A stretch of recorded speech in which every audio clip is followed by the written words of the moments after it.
Before plastic bags flooded every corner of daily life, armies had already solved the problem of waterproof storage, food preservation, and gear protection under the harshest conditions imaginable. During World War II, soldiers could not rely on disposable materials that tore, cracked in the cold, or failed after one use. You know, back then, there just wasn't any room for single-use solutions. Plastic, as we know it today, simply didn't exist on the front lines, and honestly, soldiers needed gear that could take a beating and keep going. They needed something reusable, repairable, and dependable in rain, mud, snow, and heat. The answer was waxed cloth, a material so versatile that it replaced dozens of modern plastic uses long before plastic became common. So, let's take a closer look at what World War II waxed cloth actually was, and, well, why it truly mattered. Waxed cloth was typically tightly woven cotton or canvas impregnated with paraffin wax, beeswax, or a blended compound designed to repel water while remaining flexible. Once treated, the fabric became windproof, water-resistant, and surprisingly durable. Unlike rubberized fabrics, it did not trap moisture completely, allowing slow vapor escape that prevented rot and mildew. This balance made it ideal for long-term field use where replacement was not guaranteed. Waxed cloth served as food wrapping, map protection, ponchos, ground sheets, equipment covers, medical wraps, and even improvised shelters. Soldiers wrapped bread, cheese, and rations in waxed fabric to keep them dry, while still allowing air circulation. Weapons were rolled in it to protect metal from rain and condensation. Documents survived river crossings and snowstorms because waxed cloth resisted water without becoming brittle. So, early plastic materials, well, they were often stiff, made a bit of a racket, and honestly, they could crack if the weather turned cold. Rubberized cloth, on the other hand, would peel and degrade as time went on. Waxed fabric, though, it aged in its own unique way. Scratches and wear, they didn't really ruin it. If the water resistance faded, you could simply reapply a bit of heat, and just like that, restore its protective qualities.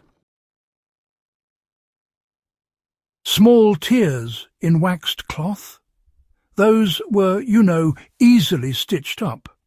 Rather than failing all at once, waxed cloth would slowly wear in, becoming softer and, well, more adaptable the more it was used. Military production manuals from the time describe actually quite simple treatment processes. The fabric was heated gently, and then wax was brushed or rolled into the fibres until it was fully saturated. Any excess wax, well, that was removed to prevent the cloth from becoming too stiff. After that, the cloth was hung up to cool and cure, ready for use. This method required no advanced machinery, allowing production even under resource constraints. Field units sometimes re-waxed their own gear, using candles or paraffin blocks. In freezing conditions, plastic becomes brittle and loud. Waxed cloth remained flexible and quiet, which was a critical advantage for patrols and sentries.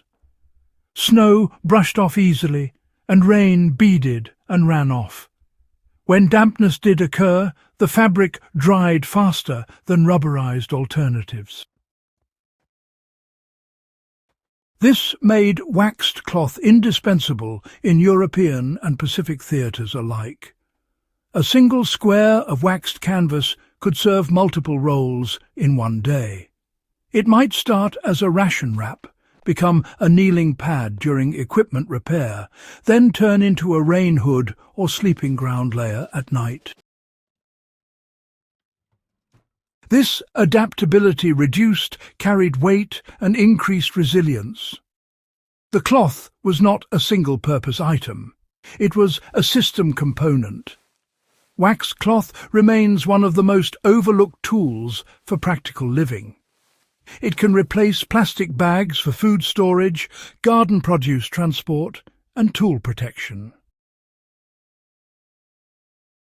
In outdoor cooking, waxed wraps keep ingredients dry without sealing in moisture.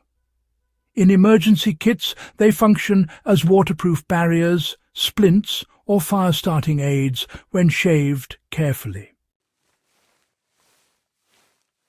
Start with tightly woven cotton canvas or heavy cotton fabric. Melt beeswax or paraffin, gently using indirect heat. Brush the wax evenly into the fabric until saturated. Warm the cloth slightly to help the wax penetrate, then wipe off excess. Allow it to cool fully before use.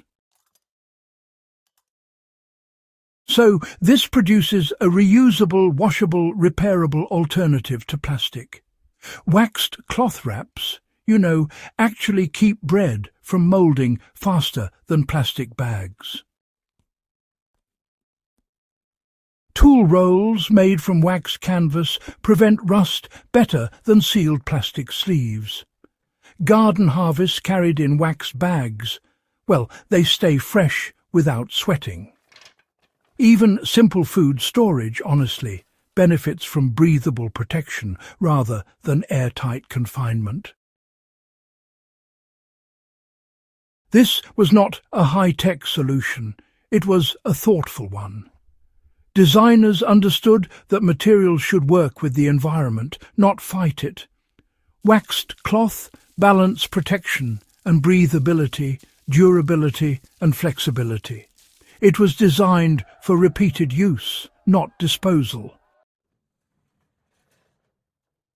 As plastic waste piles up and supply chains prove fragile, reusable systems regain value.